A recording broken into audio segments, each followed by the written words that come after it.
Good morning, beloveds.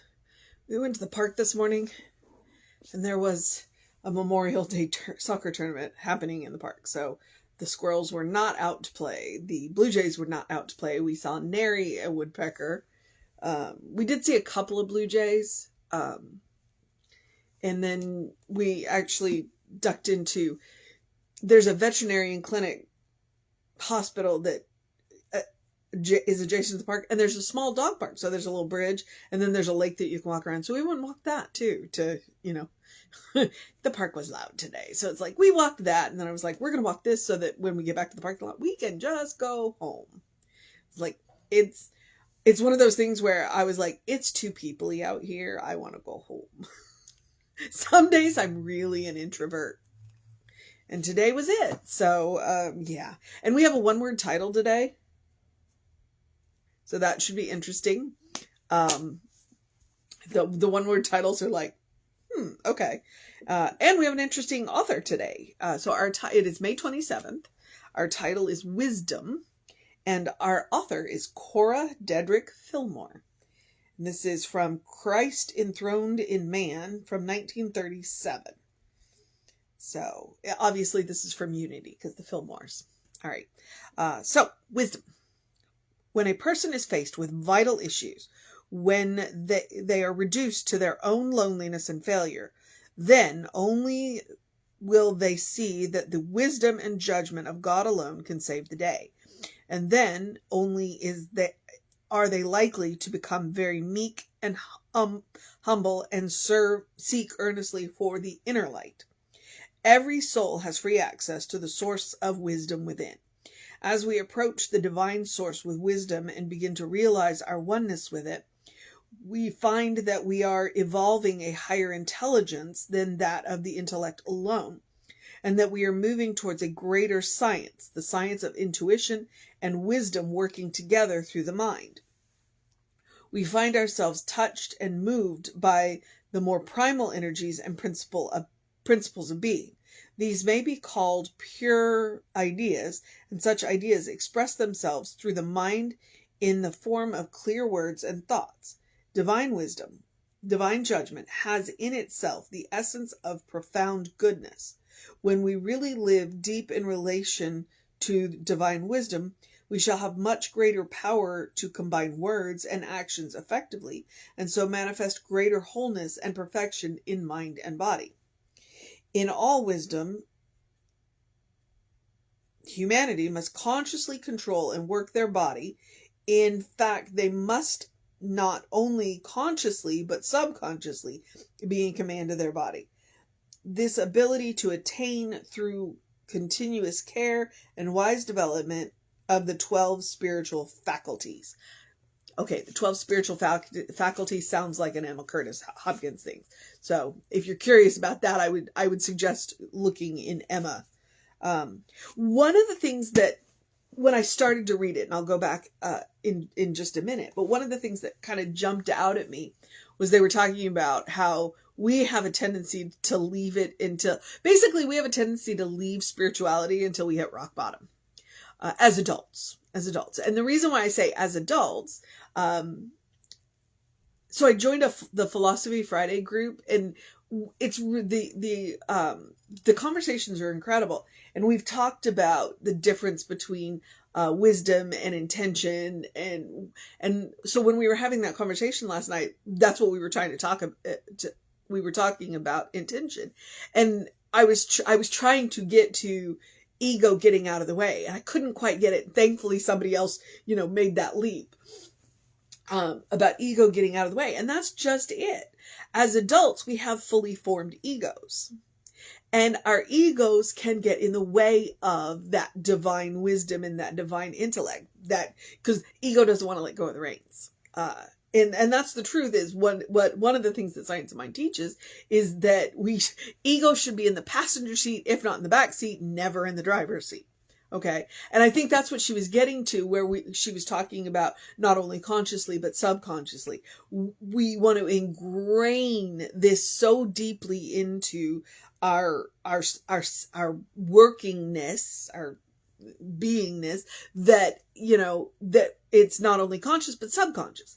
As Ruth would say, I want to know this teaching in my bones. That's what I heard there. But where I'm going here, as I walk around the mountain to get to the top, is because we do have a tendency to let our ego drive and let our ego, and the ego's like, no, don't listen to the divine wisdom. I know better. And the divine wisdom is like, well, and when you're ready, I'm here. Our teenagers. We have a couple of teenagers. They're not teenagers anymore. Oh my God. That makes me feel old.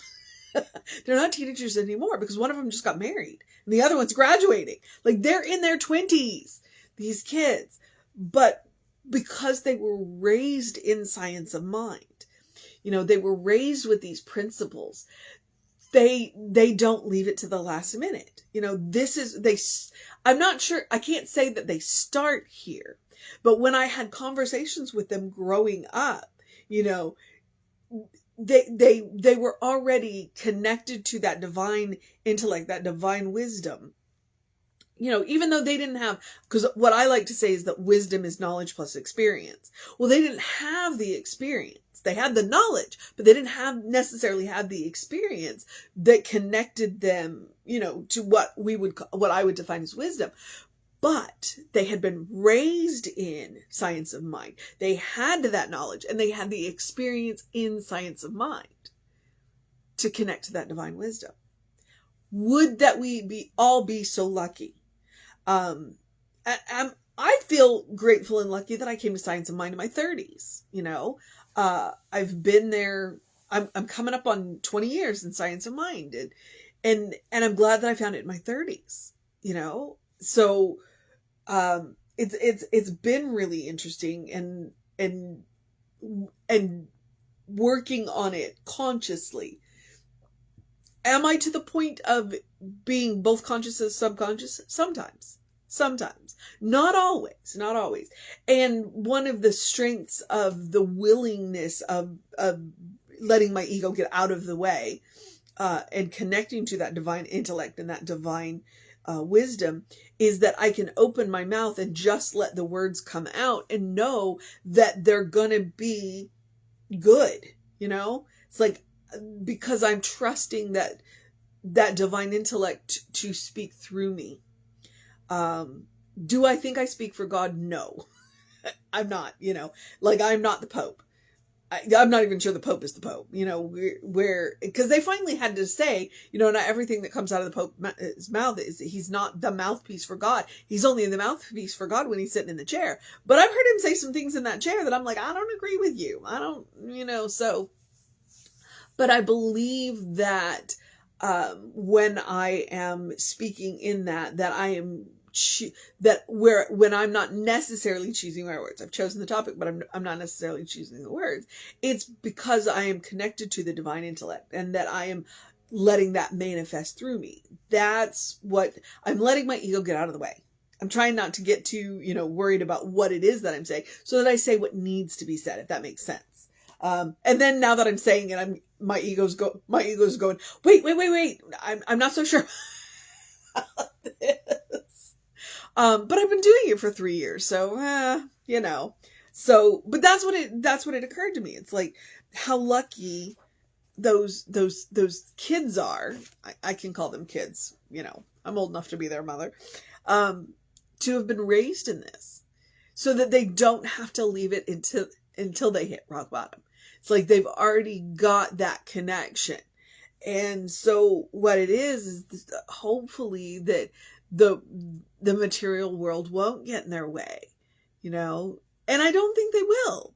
I don't think it will, because, I've watched these kids grow up. I was there when that voice changed on the young man. Wow. So wise, so young, because they're connected too. And that's the kind of wisdom that we need. That's the kind of wisdom. And if we don't have to hit rock bottom to do that. What we do have to be willing to do is to set the ego aside and say, you have a job to do. I honor the job that you do, but you do not need to drive. Why don't you sit in the back seat and we'll give you control of the music? You know, the ego has a job. I don't want to make the ego bad and wrong, because it absolutely has a job. Its job is to keep you safe, but that doesn't mean it gets to make decisions most of the time. There are times for the ego to make decisions, and then there are a lot of times that the ego shouldn't be making the decisions. So that's what she says. When a person is faced with vital issues, when they are reduced to their own loneliness and failure, only then will they seek the wisdom and judgment of God alone to save the day. We don't have to hit rock bottom. Frequently we choose to, but we don't have to hit rock bottom to turn to God. And only then are they likely to become very meek, humble, and seek earnestly for the inner light. Meek means teachable. It doesn't mean weak. All right. So let's go there. Every soul has free access to the source of wisdom within. And see, that's where I was thinking about the teenagers. Like, the teenagers were brought up knowing that they have free access to this. How many of us were not taught that?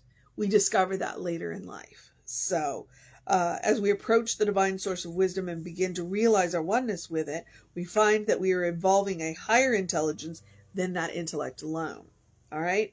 Because we are connected to that divine intelligence, that divine wisdom. We are accessing that which is beyond us. And that's just really cool. So, the divine wisdom, divine judgment has in itself the essence of profound goodness. So that's one of the things is spirit speaking to you, or is your ego talking to you? That's where you check yourself. Well, who does this benefit? Okay. Does it benefit me and hurt anyone else? That's probably ego. Does it benefit just me but doesn't hurt anybody? It could be either. But if it benefits multiple people, then it's definitely, and harms no one, then it's definitely spirit. And even if it just benefits you, it still could be spirit, as long as it doesn't harm anybody. So that's what she's talking about, that divine goodness, the essence of goodness. In all wisdom, people must consciously control and work with their body. In fact, they must not only consciously, but also subconsciously be in command of their body. That's what I'm talking about. Knowing this teaching in the bones. And what does that require? That requires daily practice. The ability is attuned through continuous care and wise development. All right. I'm not sure what the 12 faculties are. We can check in with Unity and check in with Emma what the 12 spiritual faculties are. But it is continuous care. So, you want to hear your mission for today? Your mission today, should we choose to accept it, is continuous care and development of the spiritual faculties. What are the spiritual faculties? Well, that may be between you and Emma, you and Mrs. Filmore there, but it means regular daily spiritual practice. It doesn't have to be long.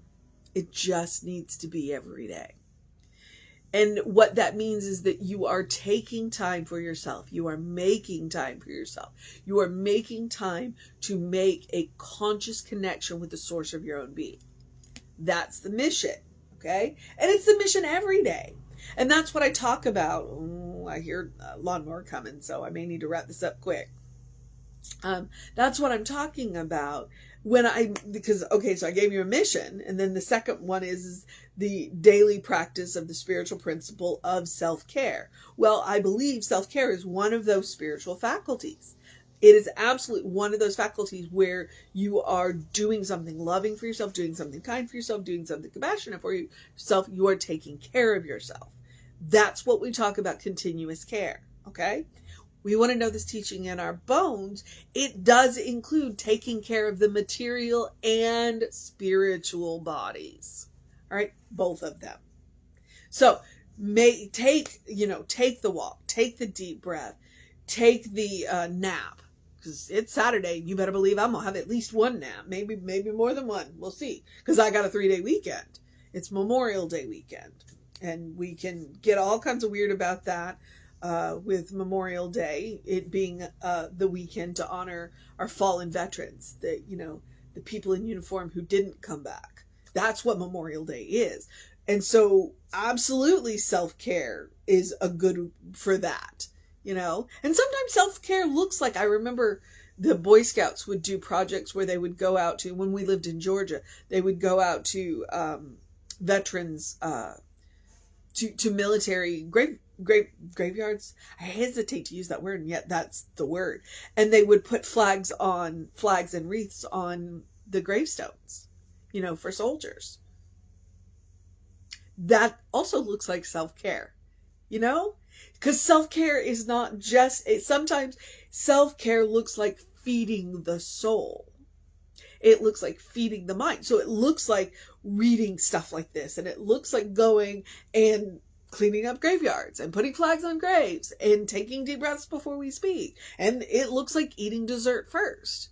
It is Memorial Day weekend, so that's kind of where I'm going to tell you to make room for joy. Yeah, we still, no matter what is going on in the world, even on Memorial Day weekend, you still have the right to joy in your life. It is a quality of God. So you make room for joy. And I've mentioned Ruth a couple of times, and so I'm a little, because I miss her.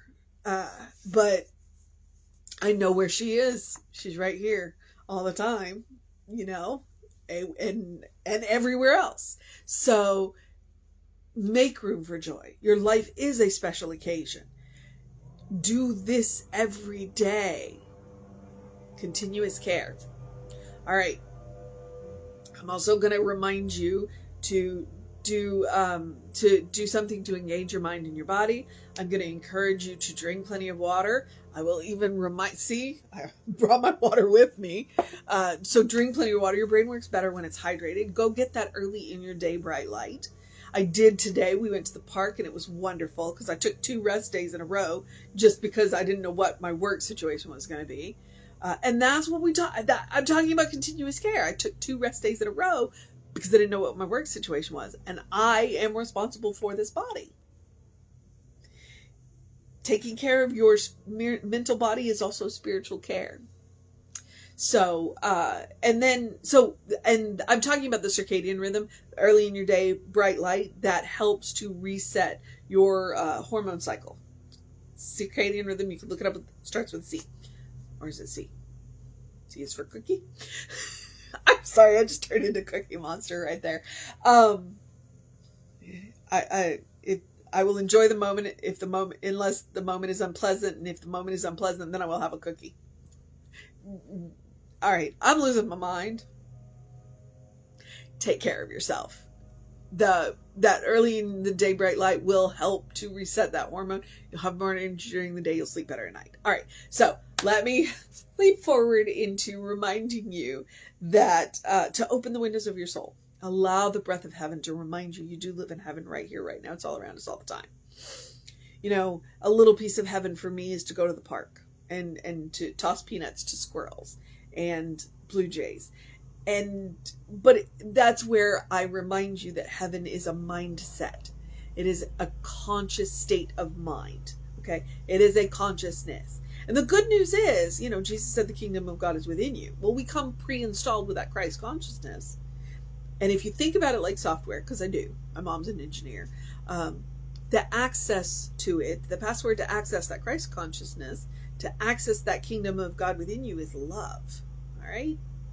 When we can look around at the world and see God looking back at us, when we can look around the world and see that it's all sacred, the material world is merely a manifestation of the divine. All right. So it's still sacred. When we can look around and do that, our soul has opened, our soul has unfolded. And we truly have accessed that mindset. And heaven ceases to be a place we have to get to any place we are. That's a superpower. All right. And you can always take Emma's advice. I mean, I think the 12 spiritual faculties, that sounds like Emma. Look for the good and praise it. You know, if I'm gonna, you've heard my favorite science, my favorite Ernest Holmes quote, that my favorite Emma quote: "Look for the good and praise it." All right, the world will persist in affirming to you what you persist in affirming to the world. Okay, that's another Emma, although I may not have quite got that right. So if you're look for the good, and you'll see it, and you'll see more of it. So try it. You might like it. Okay. I'm going to remind you, social media. We are Creative Life Spiritual Center, Creative Life Spark. I am the running Rev Ryan on the social medias that I am on. There's wonderful content up on all of that. So please take advantage of it. Look at it. See what it is that, we've been up to. And if you want to know what's going on with the center, please email info@creativelife.org.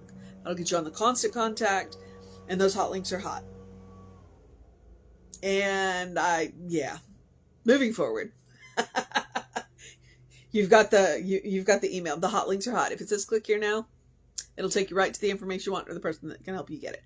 Okay, so here's where I'm going to encourage you to have a great day, a wondrous day, a fantastic day, a magical day, an enchanted day, a wonder-filled day, an awesome day, a continuous care day, a get the ego out of the driver's seat day, a catter day, a take care of yourself day, a memorial day. A good day, and if that is too much pressure, simply have a day. You are enough just as you are. You are a beloved child of God in whom God is well pleased and well represented. I will also remind you, you are a divine spark, a brilliant light. You are spirit in motion. You are God in action, or as Reverend Jesse likes to call us, a godling. All right? Kind of like a sapling. We're growing into who we are. So know who you are. All right, I can hear that lawnmower coming, so I'm going to race this ending. Reverend David should be on around 5 p.m. with you. I will be back with you around 9 a.m. Take care of yourself. Know that you are loved, and I will see you next time.